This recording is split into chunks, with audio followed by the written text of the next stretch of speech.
when the season was cancelled last year, what were your thoughts? And due to the club's position in the table, how did it make you feel? I think it was a bit like everyone. It was kind of a little bit in shock, if you like, because obviously nobody's experienced anything like this before. So I think it was just one of them where everybody was thinking kind of, what is this? What does it mean? And, you know, how long will it go on for? I don't think in anybody's wildest dreams the thought it would have kind of went on or dragged on this long. But I think now we're starting to understand it a bit better. We're kind of trying to get our heads around it. But initially at first, maybe nobody really understood it. So it was hard to have too much of an opinion or a kind of view on what was going to happen. How much did it worry you in terms of the health of the squad and staff members, especially when some members of staff started contracting the COVID?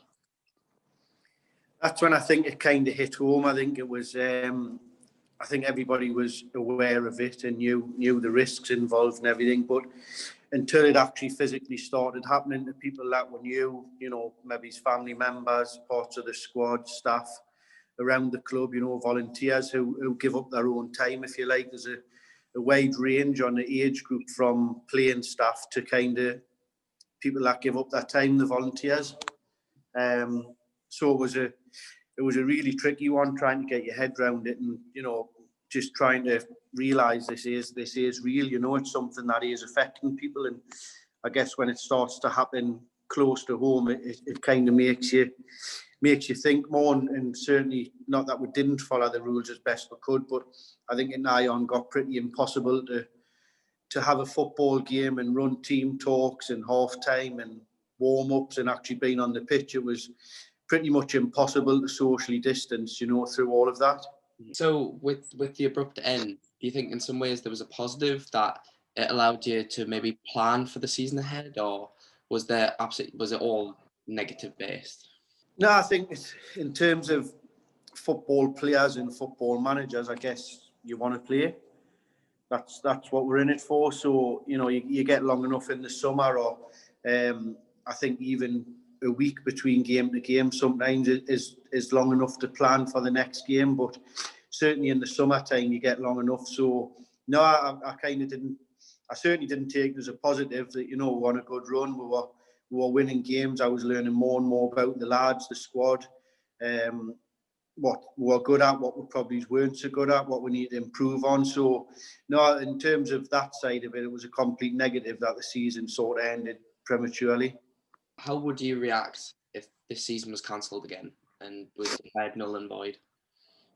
To be honest, I think this season is slightly different to last season because everybody's kind of got more information on it. We know it's a real thing. We know literally if we're going to try and beat this, then, you know, there's going to be some hard decisions to be made, which I guess the government's going through now. Some they've made right, some they've made wrong, but you know, it's not something anybody knows a great deal about. Nobody's ever experienced this before in their lifetime. So it's one of them. I think personally, I can't see how they can restart the season. And I think the bit that will help make that decision ultimately will be because we're probably only played a third of the season. Then I don't think there can be too many complaints if you kind of null and void the season and there's no relegations and no promotions, because unlike last season, there's, you know, we're not even halfway through. So I think from that side of things, it would be a lot easier, and I think people would understand that it was null and void, and then you start next season, hopefully everybody from a level playing field and try and get to some sort of normality and try and get the seasons back up and running. So obviously a bit of a break at the moment in the season. How would you evaluate the first half of the season and the performances from the lads?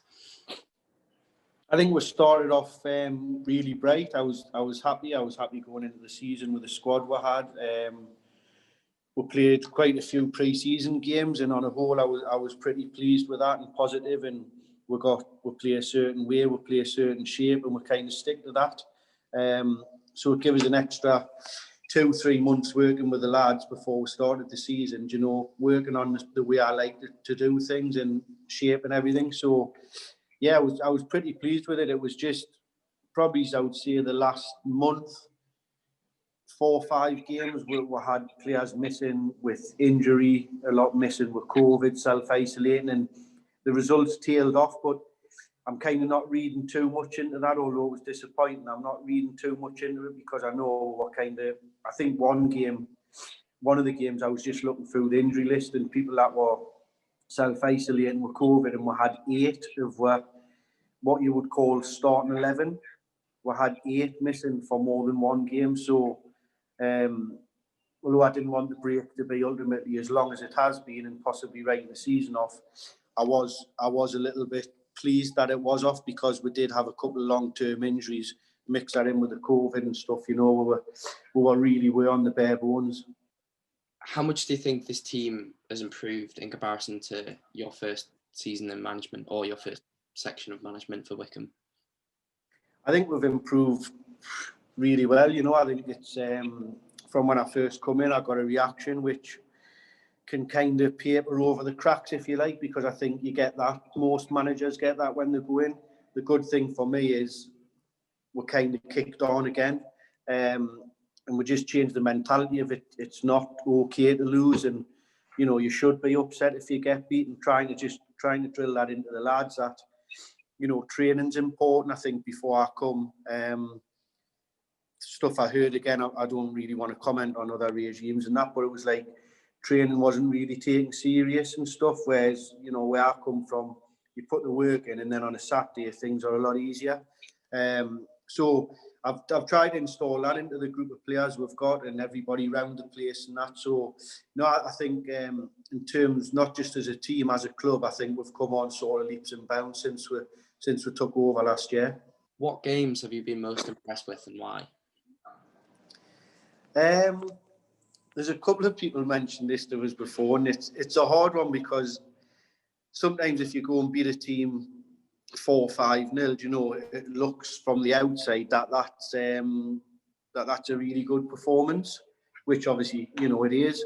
But sometimes you learn more about the little scrappy ones where it's a 1-0 or maybe you get a draw, you nick a win out of something, So I wouldn't say there's been any one performance. I think every performance has been slightly different, but I've been over the moon with a group of players for different reasons. And the good thing I think for us is we're not relying on 1 or 2 players. We've got a good group of players there now. We've got a good squad. So it's getting to the stage now where kind of I trust a group of players rather than like 1 or 2.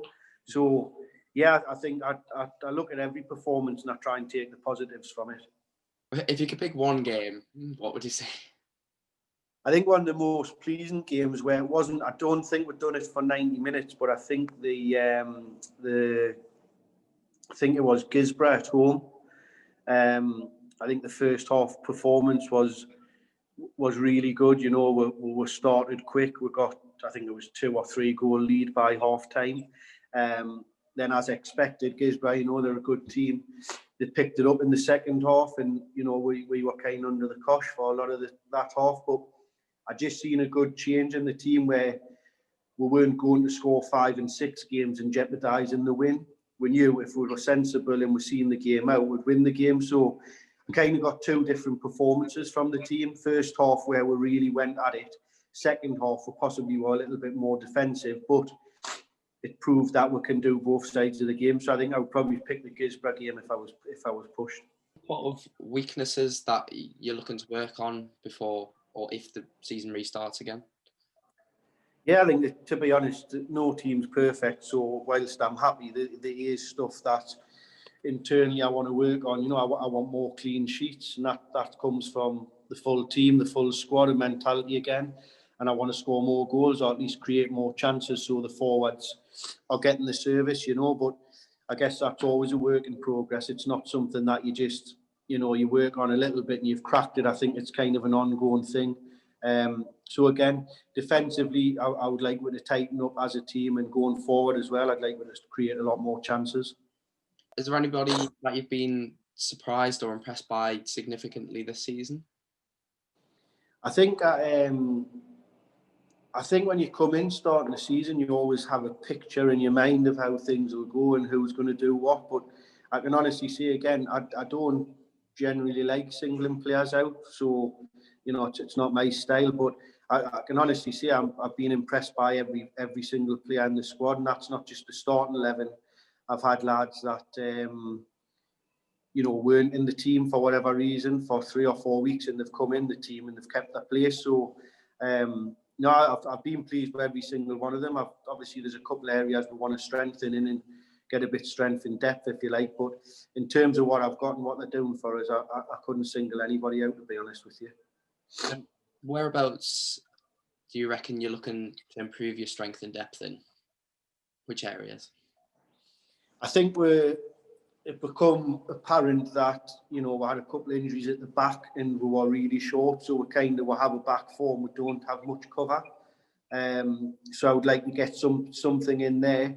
And as always, I think you want to strengthen things up on the top end of the pitch. You know, maybe somebody that can just offer us something a little bit different. You know, like a creative player. You know, who can, when a game's tight, can maybe just be that difference. So, off the top of my head, they're really the two areas. But I guess if you spoke to most managers, that's probably what they would see as well. What lessons would you say you learned from the first half of the season between you and the squad as well? I think we've maybe been a little naive in a couple of games, and I think we've had our fingers burnt by a couple of games, which, to be honest, this has only been probably a handful of games where we have took our foot off the pedal, or we have thought we'd won the game, or we did think it was going to be an easier game than it ultimately was. But I think you learn that by getting your fingers burnt, by getting beat, by not quite being at it when you should be. So I think that, but again, you know, you'll constantly learn during football. As soon as you think you know it all, it kicks you straight in the face. So, but yeah, I think it's just making sure everybody's at it and the intensity's there every single game, you know, not for a half or for 70 minutes. It has to be for 90, 95, whatever the game lasts for. Ambition for the rest of the season? If the season is to restart, then it's hard, because I think if it did restart, we wouldn't have much time to get the players fit. So, you know, we've got a group chat where I'm constantly on at them, and you know, I'm putting the onus onto them. Keep yourself fit, because if the season does start, there could be an announcement on the Wednesday, and you could be playing your first game on the Saturday. That's how quick I think it would restart, all being well. So, you know, I'd like just to come back and be fit and strong, and then I think everything else would all the shape stuff and all the formation and stuff like that, I think you can deal with that and you can work on stuff like that. But fitness and being in shape, I think that's something that you've got to maintain yourself and come back. I want everybody to come back raring to go, fit, ready and match fit, ready to play games.